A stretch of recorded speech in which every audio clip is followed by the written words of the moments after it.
अस्सलाम वालेकुम, कैसे हैं आप सब लोग। जी, आपको तो मेरी ड्रेसिंग से अंदाज़ा हो ही गया होगा कि आज मैं कोई अफ़गानी डिश आप लोगों के साथ शेयर कर रही हूँ। जी हाँ, आज मैं अपने किचन में बनाने जा रही हूँ काबली पुलाव। इसको बनाना बहुत ही आसान है, सिंपल इंग्रेडिएंट से इतने मज़ेदार राइस तैयार हो जाती है। इसके लिए आपने क्या करना है, एक पतीली में आपने 1/4 कप ऑफ ऑयल ऐड करना है।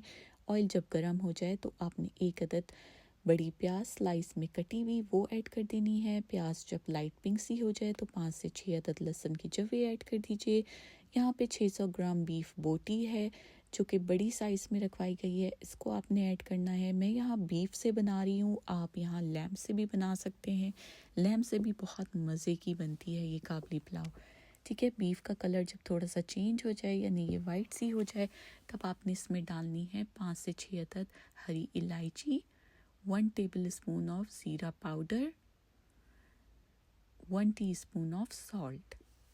ये तीनों चीज़ें डाल के आप इसको थोड़ा सा फिर से मिक्स कर लीजिए। एक अलग से पॉट में मैंने पानी गर्म करने के लिए रखा हुआ है। मैं यहाँ पे गर्म पानी का इस्तेमाल करूँगी। इस मीट में मैं तकरीबन 1.5 लीटर हॉट वाटर ऐड कर दूँगी और इसको ढक के मैं पकने के लिए छोड़ दूँगी तकरीबन 1 से 1.5 घंटे के लिए।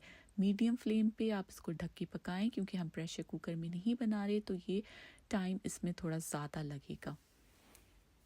ठीक है, अब आपने जब इसको ढक के पकाया है, मैंने 1.5 घंटे बाद तकरीबन जब चेक किया था तो मेरी मीट यहाँ पे अच्छे से टेंडर हो गई थी। अब मैंने क्या किया, मैंने यहाँ 3 कप सेला चावल लिए जो कि 2 घंटे पहले मैंने इसको भिगो कर रख दिया था। हमने ये इसमें ऐड करना है यखनी में। ठीक है, अगर आपको और पानी की ज़रूरत है तो अब आप यहाँ पे और ऐड कर सकते हैं। पानी का लेवल आप चेक कर लीजिए। चावलों से पानी का लेवल 1 इंच तक, आपकी एक उंगली की 1 इंच तक ऊपर होना चाहिए। इस तरह से मैं अपना लेवल चेक करती हूँ पानी का।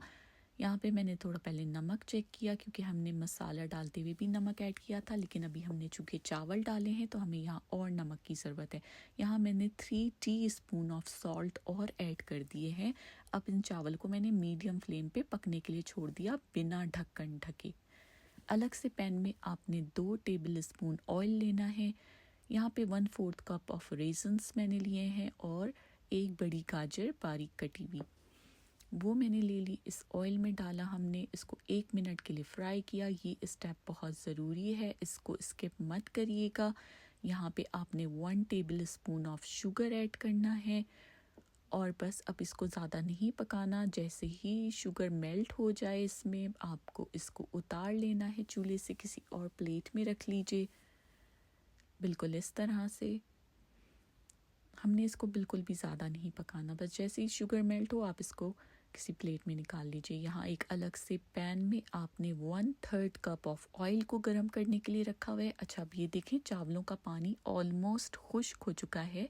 तब हमने इसमें क्या करना है, 1/3 कप ऑफ ऑयल जो गर्म करने हमने रखा था उसको आप ऊपर से पोर कर दीजिए चावलों के। बिल्कुल इस तरह से अगर आप स्टेप बाय स्टेप इसको फॉलो करेंगे तो आपकी राइस भी बिल्कुल वैसे ही बनेंगे। अब यहाँ पे आपने इस पर गाजर एंड किशमिश ऊपर से लेयर लगा दिया। अच्छा, यहाँ पे इसका एक मसाला बनेगा जो कि मैं भी आपको बताती हूँ काबली पुलाव का, ये इसके ऊपर से जाएगा, बहुत अच्छी इसके फ्लेवर आता है। इस मसाले में आपने 1 टेबलस्पून ज़ीरा लेना है, 5 से 6 अदद हरी इलायची, एक 1 इंच का टुकड़ा आप ले लीजिए दालचीनी का और एक बादियान का फूल। इस मसालों को हल्का सा पहले रोस्ट करिए, फिर आप मिक्सर में कॉफ़ी ग्राइंडर में इसको ग्राइंड कर लीजिए। और ये तकरीबन 2 टेबलस्पून के करीब मसाला था जिसके ऊपर आपने इसको छिड़कना है। ठीक है, राइस के ऊपर। अब चम्मच के पीछे वाली साइड से आपने इन चावलों को पोक कर लेना है ताकि मसाला अंदर तक चला जाए। उसके बाद आप इसमें ढक्कन लगा दीजिए, 15 मिनट के लिए इसको दम पे रख दीजिए और 15 मिनट बाद आप चेक करें, आपकी मज़ेदार से काबली पुलाव रेडी है। ये काबली पुलाव आप एक टमाटर की चटनी की रेसिपी में आप लोगों के साथ शेयर करूँगी, उसके साथ भी आप सर्व करें, बहुत मज़े के लगते हैं। टमाटर की चटनी की रेसिपी मैं अपनी नेक्स्ट वीडियो में आप लोगों के साथ शेयर करूँगी। अगर आपको मेरी रेसिपी पसंद आई है तो प्लीज़ मेरे चैनल को लाइक और सब्सक्राइब कर दीजिएगा।